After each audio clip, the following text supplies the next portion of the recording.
नमस्कार, मैं हूं आशीष चित्रांशी और आप देख रहे हैं द न्यूज लॉन्च। अमेरिका से बड़ी खबर और ट्रंप के लिए बहुत ही झटका देने वाली खबर है। क्या अमेरिका की सेना ही ट्रंप का तख्ता पलट कर देगी? ये सवाल क्यों खड़े हो रहे हैं? क्योंकि पिछले 25 दिन में अमेरिकी सेना के टॉप के 4 जनरल को बर्खास्त किया जा चुका है। टॉप 4 पहले आर्मी के चीफ को बर्खास्त किया गया, 2 सीनियर मतलब टॉप के जनरलों को बर्खास्त किया गया और आज की ये बड़ी खबर है कि अमेरिका के नेवी सेक्रेटरी को बर्खास्त कर दिया गया है। ये नेवी सेक्रेटरी ट्रंप का बहुत ही खास था, यहां तक कि जिस द्वीप आइलैंड पे वो गोल्फ खेलने के लिए अक्सर जाते रहते हैं डोनाल्ड ट्रंप, वहां भी कई बार ट्रंप के साथ फोटो फ्रेम में आया है फेलान, जॉन सी फेलान। ये नेवी सेक्रेटरी ट्रंप का इतना करीबी नेवी सेक्रेटरी, उसको युद्ध मंत्री पीट हेक्सेट ने बर्खास्त कर दिया। 4 टॉप के विकेट गिरना किसी भी सेना में, आप बस एक कल्पना करिए, जैसे भारत के बारे में कल्पना करिए तुलना के लिए, कि अगर एकाएक ऐसी कोई खबर आवे कि एयरफोर्स, नेवी, आर्मी, इनके चीफ को बर्खास्त कर दिया, देश हिल जाएगा, लिटरली हिल जाएगा, भूचाल आ जाएगा। अमेरिकी सेना के टॉप 4 जनरल को बर्खास्त किया जाना, ये अमेरिका में भूचाल का पहला संकेत। दूसरा, अमेरिकी सेना क्या अब ट्रंप के खिलाफ बगावत कर रही है खुलेआम, और उस बगावत को कुचलने के लिए बर्खास्तगी हो रही है। ये सारे के सारे जनरल ये ट्रंप के खिलाफ खड़े हैं। तीसरा पॉइंट्स नोट करिएगा, भाव के साथ फिर चर्चा करते हैं। हमने आपको कल ही परसों खबर दिखाई थी कि अमेरिका के टॉप जो सिचुएशन रूम की टॉप की बैठक में व्हाइट हाउस में डेन केन, जो ज्वाइंट चीफ ऑफ स्टाफ हैं, उन्होंने ट्रंप के फैसले की खिलाफत की जब वो परमाणु हमले का आदेश जारी करने पर उतावला थे। और इतना ही नहीं, मीटिंग से ट्रंप को मीटिंग रूम से बाहर ले जाया गया, वो चीखते चिल्लाते थे। उसके बाद अगला पॉइंट नोट करिएगा, अमेरिका का टॉप जनरल ये कह रहा है कि हम संविधान की शपथ लेते हैं, अगर कोई भी तानाशाह बनने के रास्ते पर चलेगा तो हम उसका साथ नहीं देंगे। वो मैं आपको बाइट सुनवा दूंगा। ये एक साथ इतने सिचुएशंस को जब आप एक साथ देखने की कोशिश करेंगे, हम बार बार कहते हैं खबर को आइसोलेशन में मत देखिए, समग्रता में देखिए, तो ये सवाल बहुत बहुत ही मजबूत हो जाता है कि क्या सेना अमेरिका में तख्ता पलट करेगी ट्रंप के। पहली पॉइंट बात ये। उसके साथ ही साथ एक सर्वे हुआ है अमेरिका में, उस सर्वे में 56% लोगों ने अक्षम बताया है कि ये फेडरल जो है स्ट्रक्चर को चलाने में, अमेरिका को चलाने में नाकाम है, अक्षम है।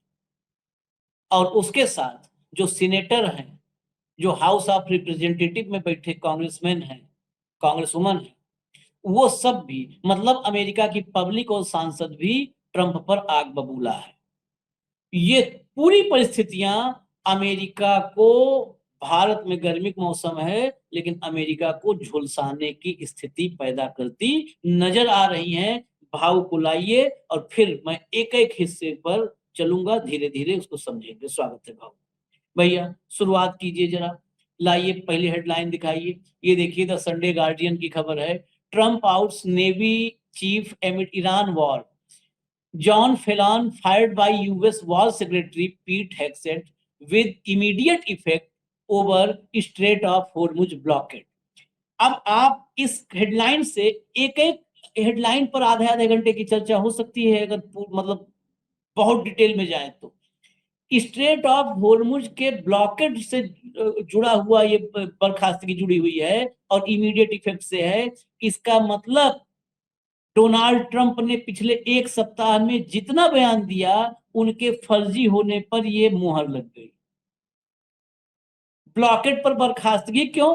ट्रंप तो चिल्ला रहा है कि ये ब्लॉकेड है, इस तरह से मच्छर भी उस पार नहीं जा रहा है, मच्छर भी नहीं। और कल ही हमने रिपोर्ट दिखाई थी 34 जहाज अमेरिका के, करीब करीब 1 करोड़ बैरल तेल ईरान मस्त निकाल रहा है, मस्त निकाल रहा है। दैट मीन्स इसमें दो बातें हैं। अमेरिका का ब्लॉकेट पहली बात फेल। दूसरी बात, अमेरिका की सेना, अमेरिका की नेवी यही अब ट्रंप के साथ नहीं चलना चाहती। जबरन भेज दियो, वो आकर बैठे हैं। हाफ प्लेट खाना दे रहे हो, हाफ प्लेट खा करके बैठे हुए हो। फुल प्लेट खाना देने की औकात नहीं है तुम्हारी। ये मैं दूसरी बात पर ज्यादा जोर देता हूं कि ये साथ नहीं चलने को तैयार है। अमेरिकी नेवी, आर्मी, कोई भी साथ चलने को नहीं तैयार है, चाहे वो ग्राउंड पर ट्रूप उतारना हो, चाहे ब्लॉकेड हो। मैं आगे हेडलाइन दिखा करके फिर इसी पर पहले सवाल पे चलेंगे। भैया अगला ये हेडलाइन हिंदी में दिखा दीजिए। ईरान युद्ध में बुरी तरह फ्लॉप हुआ अमेरिका, सामने आए सबूत। 25 दिन में सेना के 4 अफसर बर्खास्त हो चुके हैं, और ये 4 अफसर छोटे मोटे पोस्ट वाले नहीं हैं, ये सब टॉप के अफसर हैं। अब यहीं पर आपको मैं बता दूं कौन कौन। ये अभी तो फेलन हुए हैं नेवी सेक्रेटरी, इससे पहले आर्मी चीफ जनरल रेंडी जॉर्ज ये बर्खास्त हुए थे। मेजर जनरल डेविड होंडले ये बर्खास्त हुए, और major general William Green junior ये बर्खास्त हुए। तीनों को जंग में सफलता नहीं दिलाने के कारण बर्खास्त किया गया। इन तीनों को जंग में सफलता नहीं मिलने के कारण बर्खास्त किया गया, और इनको ब्लॉकेट के कारण बर्खास्त किया गया। इसके बाद बचता क्या है? हार के दस्तावेज पे दस्तखत करो, मुहर लगाओ, घर जाओ भाई। आगे मैं 2-3 ट्वीट दिखा दूं इस विषय से जुड़ा हुआ, क्योंकि पहला सवाल इसी पर है। ये बहुत महत्वपूर्ण है, ये अमेरिका के भीतर का डेवलपमेंट। लाइए भैया, लाइए, जल्दी जल्दी लाइए। ये देखिए, प्रेस टीवी ईरान में भी खबरें यही छापी जा रही हैं। Hegseth fires navy secretary Phelan in another sudden department of war shakeup. आगे चलिए, आगे चलिए। US secretary of navy John C Phelan steps down from his post effective immediately. आगे चलिए। भाऊ 4 अफसर 25 दिन में, ये कोई ऐसा नहीं है कि हवलदार और सूबेदार हो, ये सब के सब अपने अपने विंग के हेड हैं। Army chief, navy secretary. देखो आशीष, दो बातें हैं। एक बात तो ये है कि हर देश में, नॉट अमेरिका की बात नहीं करता हूं, पॉलिटिकल लीडरशिप होती है और एक सैन्य की नेतृत्व होता है। पॉलिटिकल लीडरशिप क्या चाहता है, उसको कैसा लागू करना, ये सैन्य तय करता है। लेकिन पॉलिटिकल लीडरशिप यदि उनको ये भी बताना लगे कि तुम इसको कैसा लागू करो, तो वो अटर फेल्योर होता है। क्योंकि सैन्य के लिए जब कोई आप आदेश देते हैं तो सैन्य आपको बताता है कि हमारे पास क्या है। और इसका बेहतरीन उदाहरण है जब बांग्लादेश का युद्ध हुआ, जिसमें बांग्लादेश का जन्म हुआ, भारत पाकिस्तान का युद्ध, तब इंदिरा गांधी ने general Manik Shah, field marshal Manik Shah को बुला के बोला, तो उन्होंने कहा कि अभी मुझे तैयारी के लिए समय चाहिए। तो इंदिरा जी ने उनको समय दिया। इंदिरा जी यदि जल्दबाजी करती तो तब जनरल मानिक शाह थे, फील्ड मार्शल बने। हो सकता है कि फील्ड मार्शल मानिक शाह मना करते, तो फिर ऐसे में अड़ियल यदि नेतृत्व हो पॉलिटिकल, तो वो उनको सत्ता से निकाल देता है, और फिर नीचे देखता है कि उनके जगह पे आने के लिए कौन ललित अधिकारी है जो चरण चाटना चाहता है। फिर उसको बिठा के आप वो योजना लागू करते हो। आप तो अपना ईगो सेटिस्फाई कर लेते हो, लेकिन उसमें आप अल्टीमेटली मर जाते हो। लेकिन इंदिरा जी बहुत दूरदर्शी महिला थी। उनने जनरल मानिक शाह की बात सुनी और उसके बाद उनको समय दिया, और फिर उसकी परिणति ये हो गई कि बांग्लादेश का जन्म दिया, पाकिस्तान को तोड़ दिया। दूसरी बात, एक एग्जांपल मैं देता हूं, पहले पर भारतीय एग्जांपल जल्दी समझ में आएगा लोगों को। जब नोटबंदी की बात हो रही थी, तो रिजर्व बैंक के गवर्नर तत्कालीन जो थे, उन्होंने नोटबंदी के लिए मना किया था। उन्होंने कहा था कि नोटबंदी डिजास्टरस होगा। लेकिन प्रधानमंत्री को लगा कि वो, क्योंकि इंटरनेशनल पॉलिटिकल साइंस के ग्रेजुएट है, तो उनको लगा अर्थशास्त्री भी है बहुत बड़े, तो उन्होंने तुरंत उनके मना करने के बाद भी नोटबंदी लागू की। इसकी परिणति ये हुई कि नोटबंदी फेल हो गई बुरी तरह से। नोटबंदी से क्या हासिल किया अभी तक देश नहीं जान पाया, ना सरकार बताने की स्थिति में है। और गवर्नर जो थे आरबीआई के, उनको निकाल दिया गया, क्योंकि वो बाद में बोलते कि देखो हमने तो पहले ही कहा था कि आप फेल हो गए। उनको निकाल दिया गया और ऐसा आदमी लाया आरबीआई में कि जो सरकार कहे कि भाई आपसे बड़ा अर्थशास्त्री कोई नहीं, मोदी को जो अर्थशास्त्री मानता है ऐसे आदमी को लेके आए। ऐसा ही ट्रम्प साहब कर रहे हैं। सबसे पहले इस युद्ध में पूरी ताकत से उतरना, यही अमेरिकन फोर्सेस के गले नहीं उतर रही थी बात। जब जबरदस्ती उतारा गया तो अमेरिका का सैनिक यही नहीं जान पा रहा है कि वो किस लिए है वहां पे। क्या पीस कीपिंग फोर्स के लिए है?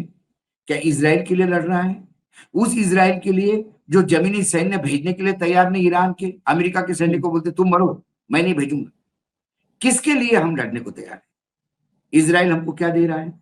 इस युद्ध से हमारा नुकसान ही है। आर्मी ये भी तो देखती है कि पूरा, आपको ये भी देखना होता है कि आपके पास क्या है क्या नहीं है। जनरल नरवणे की जो किताब है वो आप देखोगे तो पता पड़ता है कि आर्मी का जो हेड होता है वो देश की इकोनॉमिकल स्थिति को भी जानता है। वो जानता है कि आज मेरा युद्ध लंबा खिंच गया तो मेरे देश की आर्थिक स्थिति है क्या कि जो युद्ध झेल पाए। कई लंबा युद्ध होने के चक्कर में मेरे देश आर्थिक दिवालिया ना हो जाए, इसका भी ख्याल उसके पास होता है। जनरल नरवणे की किताब आप पढ़िए, जो भी मार्केट में जैसा भी अवेलेबल है उस हिसाब से, मतलब छपी नहीं है लेकिन इसके बहुत सारे पन्ने बाहर आए हैं। उसको पढ़ने के बाद लगता है कि उनको सर्वांगीण करना पड़ता है, उनको पूरे देश की चिंता होती है। ऐसा नहीं कि बस हमको आदेश मिला गोली चलाओ और वापस आ जाओ ना।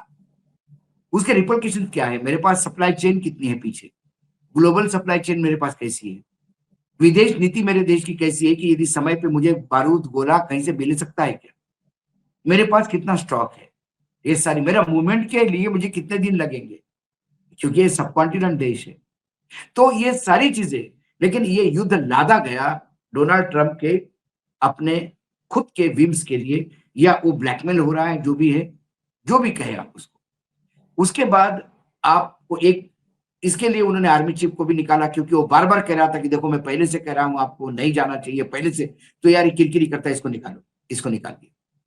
दूसरा एक इंसिडेंस आपने कवर किया था, मैं उस तरफ दर्शकों ने भी देखा होगा कि जब अब्राहम लिंकन हिट हुआ उसके बाद एक दूसरे नंबर का जो सबसे बड़ा शिप है, वो आशीष जी नाम बहुत अच्छी तरह जानते हैं, मैं थोड़ा सा नाम, गेराल्ड में टेक्निकल आग लग गई थी और वो आग इतनी बढ़ गई कि गेराल्ड को वहां से लेके रिपेयर के लिए भेजना पड़ा कहीं इजिप्ट या कहीं और। इजिप्ट तब अमेरिका के कई पोर्टल्स पे ये खबरें आई थी कि वो आग लगी नहीं थी, वो आग लगवाई गई थी क्योंकि सोल्जर्स जितने भी उस शिप में लोग थे वो नहीं चाहते थे कि इस युद्ध का भाग बने हम। वो जान गए थे कि ये कैसे इनके मिसाइल आते हैं और कैसे हमारा डिफेंस सिस्टम फेल हो रहा है इनके आगे। वो नहीं मरना चाहते थे इजराइल के लिए बिना वजह, तो उन्होंने वहां आग भड़काई, ऐसा वहां पे खबरें हैं। इसका मतलब लोग हैं नहीं। तीसरी खबर, जो ब्लॉकेट के लिए 30-35 जहाज लगाए गए हैं उनका सप्लाई चेन नहीं इनके पास, उनको खाने को नहीं है, आधे आधे पेट का भोजन करके लड़ना पड़ रहा है। जब आप लड़ोगे तो आप तो सरकार को बोलोगे, आप राष्ट्रपति को बोलोगे पैसे की व्यवस्था करो, मेरे को पैसा चाहिए, मेरे को सप्लाई लाइन चाहिए। कांग्रेस पैसा देने को तैयार नहीं है। ये तो व्हाइट हाउस में बढ़िया खाना खा रहे हैं, गोल्फ खेल रहे हैं। जो सैनिक वहां आधा पेट भूखा है उसका क्या? ये सारी चीजें जब कपल होती है और जब लोग अपने, देखिए आर्मी कमांडर हमेशा खुद से ज्यादा अपने सिपाही के लिए लड़ता है। अंतिम सिपाही जो लड़ता है सामने है उसके लिए वो चिंतित होता है, वो सही मायने में सेनापति होता है। सेना का सेनापति, एक सैनिक भी खरोच आए तो उसके दिल दहल जाता है, मेरा सैनिक कैसा शहीद हुआ। तो जब आप सरकार की बात मानने को तैयार, और एक पागल आदमी बैठा है व्हाइट हाउस में जो रोज अपना स्टेटमेंट बदल रहा है, जो एटॉमिक वॉर तक के लिए खड़ा हो गया और आर्मी को स्टैंड लेना पड़ा, तो यहां तो वो लोग कहेंगे, वो कह के दिया होगा उनके, हमको निकाल दो, हम नहीं कर सकते ऐसा, तो इन्हें निकाल दिया। ये वॉर नहीं है, अभी भी अमेरिकन कांग्रेस को ये वॉर नहीं बोल रहा है, ये स्मॉल स्केल ऑपरेशन बोल रहा है, आर्मी ऑपरेशन। क्योंकि वॉर के लिए आपको कांग्रेस से परमिशन लेनी पड़ती है, जो नहीं देगी कांग्रेस। तो इस छोटे से ऑपरेशन ने इस स्थिति ये ला दी इतने बड़े आर्मी की कि दनादन अधिकारी निकाले जा रहे हैं। क्यों निकाले जा रहे हैं? वो अकार्यक्षम नहीं थे, वो कोई नाकारा नहीं थे, वो इस ऐसे मूर्खों की बात मानने को तैयार नहीं थे, इसलिए निकाले जा रहे हैं। ये जॉन सी फिलान अब वो 3 साल आप मुझे डेढ़ साल बताइए, से कोई ये कहे अपने पायलट को, कौन सा एयरफोर्स चीफ काम करेगा ऐसे नेतृत्व के नीचे कि लेकिन तुम इससे बादलों के पीछे छुप छुप के जाओगे तो रडार नहीं पकड़ेगा। अब ऐसा ज्ञान देने वाला यदि पॉलिटिकल नेतृत्व है तो एयरफोर्स का चीफ सर पकड़ के बैठ जाएगा आशीष। नहीं तो एयरफोर्स चीफ अगर अमेरिका जैसा होगा ना तो वहां पर बता के भी जाएगा। और आपने कहा ना कि हमारे यहाँ आर्मी चीफ या कहीं भी नरवणे साहब थे, वो सब चीज पे नजर रखनी पड़ती है। हमारे यहाँ नजर रखनी भी पड़ेगी, क्योंकि हमारे यहाँ नजर रखने का काम उन्हीं को करना है। नेता तो सब चुनाव प्रचार करने के लिए हैं। नहीं, प्रधानमंत्री चुनाव प्रचार, उसको कोई वो तो उचित समझोगे तो कर देगा, उचित समझोगे तो इसकी नजर सिर्फ उन राज्यों पे जाती है जहां इनको सत्ता में आना है।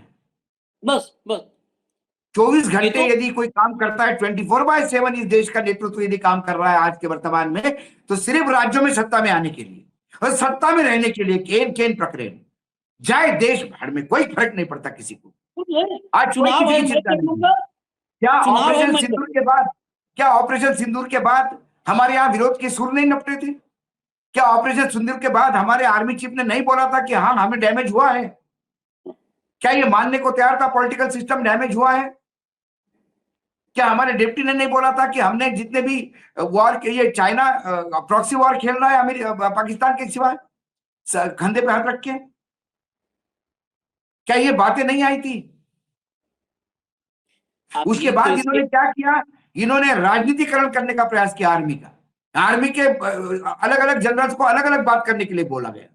क्या हमारा डिफेंस अटैची हमारा जो मलेशिया में था, क्या उसने ये स्टेटमेंट नहीं दिया था कि हमारे प्लेन गिरे हैं? भाऊ कोशिश नहीं किया। उस कोशिश में बहुत लेवल पर बहुत हद तक कामयाबी भी इन्होंने हासिल की है। यही तो दिक्कत है भारत अमेरिका में फर्क। मैं आगे देखिए जरा, अगला ट्वीट लाओ भैया, आगे देखिए। ये देखिए, ये तेहरान लाइव न्यूज ने डाला, क्योंकि वो सब भी नजर रख रहे हैं अमेरिका में क्या चल रहा है।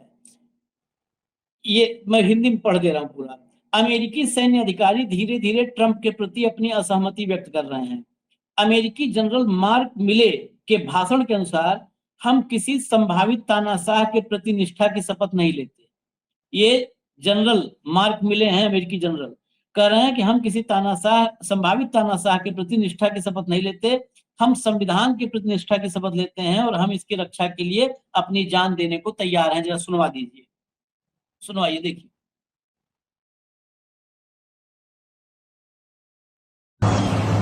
We don't take an oath to a country.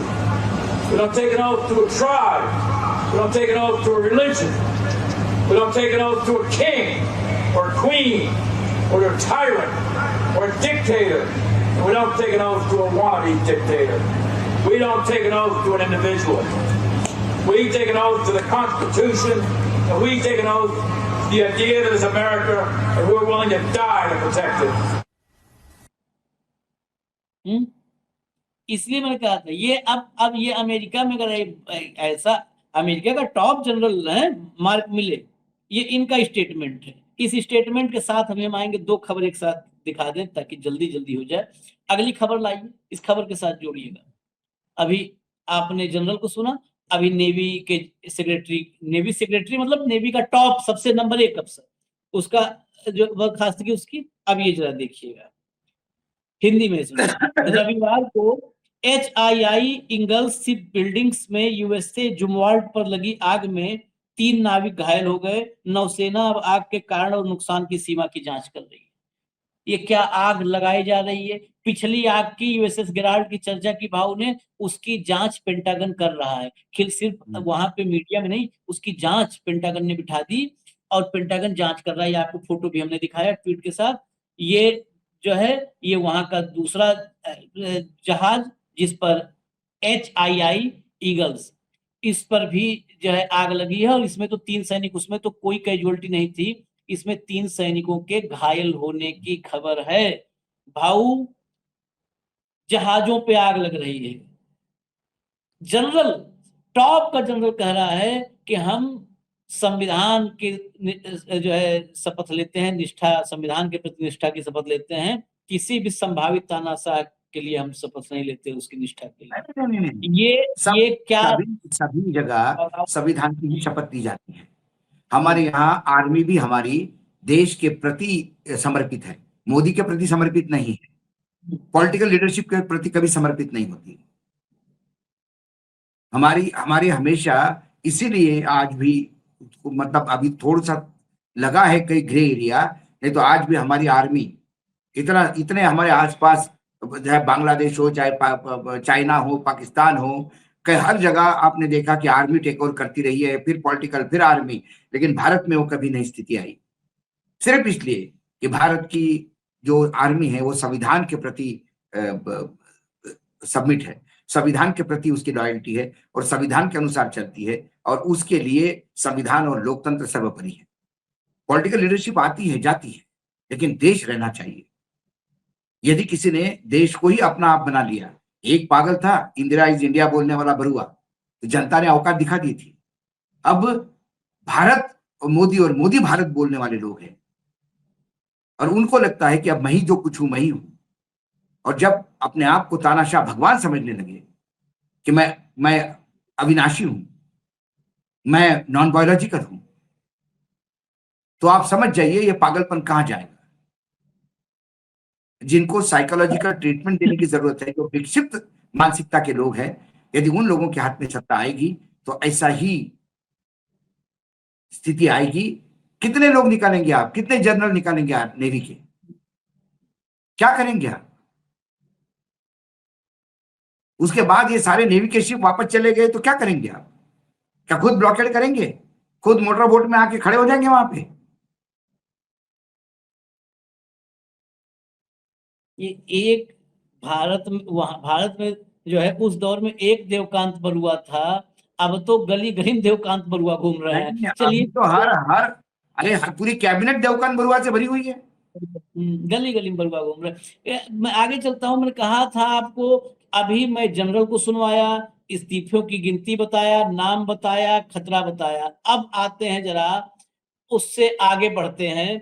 जो सांसद और पब्लिक आग बबूला जो बोला है तो आपको स्क्रीन पर दिखाएंगे। ये हैं मर्फी, क्रिस मर्फी, अमेरिकी सीनेटर हैं। ये जो ब्रीफिंग थी, सीनेट को ब्रीफ किया गया था युद्ध के बारे में, उस ब्रीफिंग में भी ये मर्फी थे, और बाहर आकर के इन्होंने क्लास लगा दी थी। मर्फी ने क्या कहा है देखिए, इन्होंने पोस्ट किया है। अमेरिकी सीनेटर क्रिस मर्फी ने चेतावनी दी है कि ईरान के साथ ट्रंप के युद्ध से होने वाला नुकसान और भी बदतर हो सकता है, जितना हुआ है उससे ज्यादा बदतर हो सकता है, क्योंकि युद्ध को समाप्त करने से इनकार करने के कारण तेहरान का होर्मुज पर नियंत्रण बना हुआ है और ऊर्जा की कीमतें भयावह रूप से ऊंची बनी हुई हैं। ये क्रिस मर्फी। आगे चलिए, क्रिस मर्फी के बाद अगला सीनेटर ये हैं सैंडर्स। सैंडर्स क्या लिखते हैं? इजराइल को अमेरिकी सैन्य सहायता की इन्होंने निंदा करते हुए लिखा, यह सिर्फ गाजा, ईरान और लेबनान तक सीमित नहीं है।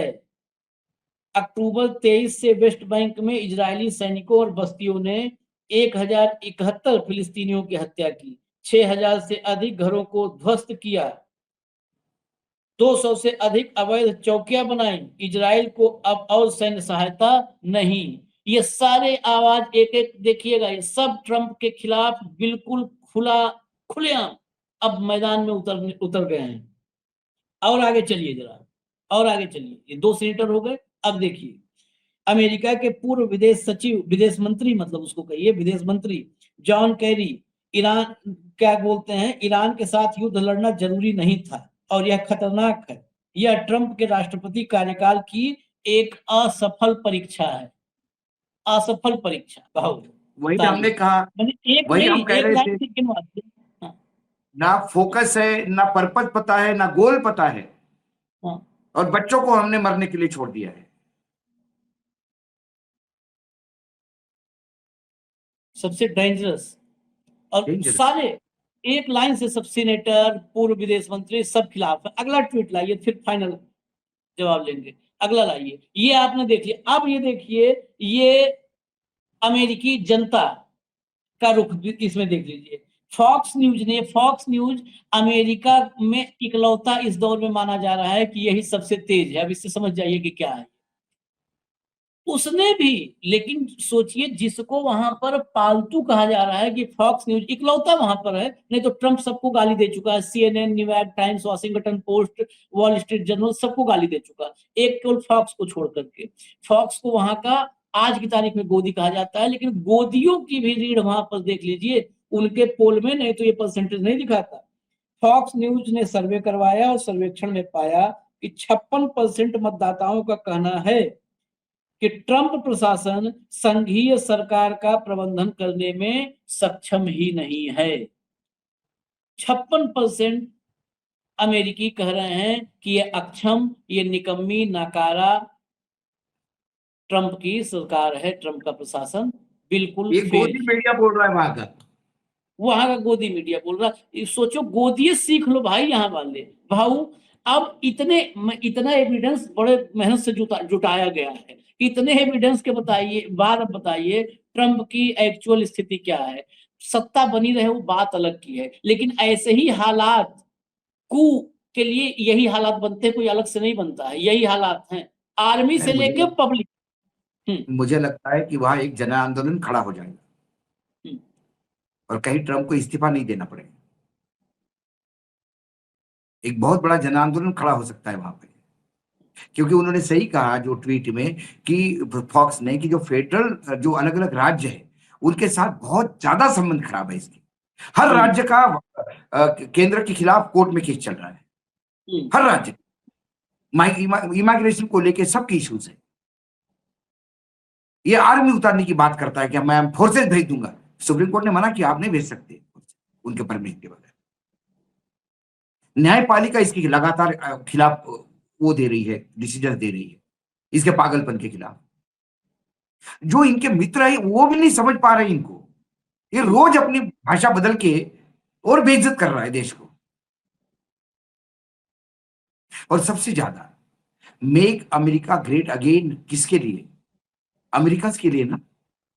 तो अमेरिकन जो फ्यूल की प्राइसेस भयानक बढ़ गई है, जो महंगाई की मार से परेशान है, और हेल्थ भी जो इसने सोशल स्कीम सारी बंद कर दी, उसके वजह से हेल्थ के इश्यूज इतने जबरदस्त हो गए हैं कि अब वहां पे भारत जैसी, मतलब भारत से भी बुरी हालत हो गई है कि इलाज करना बहुत महंगा हो गया। तो आज अमेरिका को समझ में नहीं आ रहा है कि जो पे चेक उनको मिलता है तनख्वाह, उसमें हम कैसा गुजारा करें। ये बहुत बड़ा प्रश्न हर अमेरिकन के सामने आज खड़ा है, और ये सारी स्थिति के लिए व्हाइट हाउस जिम्मेदार है। हाँ, और कौन होगा? व्हाइट हाउस नहीं होगा। और व्हाइट हाउस जिम्मेदार ही नहीं है, वहां की संस्थाएं, वहां की न्यायपालिका, वहां की आर्मी, ये सब के सब। आर्मी का मूड आप बर्खास्त करके, बर्खास्तगी भी उल्टा दांव पड़ सकता है। आप आर्मी चीफ को, नेवल सेक्रेटरी को लगातार जो बर्खास्त करते जा रहे हो, डाउन द लाइन क्या मैसेज जा रहा है? नहीं मैसेज नहीं। मैंने क्या बोला, जिस दिन जन आंदोलन होगा उस दिन फोर्सेस भी एक्ट करेगी। हाँ, ऐसे ही भी जन आंदोलन बहुत बड़े बड़े घालमेल की तरफ जा रहा है अमेरिका। वही बार बार हम कहते हैं, उसने अपने आप को नहीं संभाला तो ये अमेरिका को डुबवाएगा, खुद भी डूबेगा। जो गृह युद्ध की स्थिति अमेरिका में पहले हुई थी, जो जिसके बारे में हमने पढ़ा इतिहास में, क्या अमेरिका को उस मुहाने पे लेके जा रहा है क्या? खुद कोई नेता डूब जाए, ये नेता आएंगे जाएंगे ये, लेकिन इस दौर में ऐसे नेता हैं कि खुद न डूबे इस चक्कर में वो देश डुबा रहे हैं, और कई ऐसे घूम रहे हैं। हमको इजाजत दीजिए, फिर हम आएंगे अपडेट के साथ, कुछ बड़ी खबरों के साथ। धन्यवाद भाऊ, बहुत बहुत धन्यवाद, नमस्कार।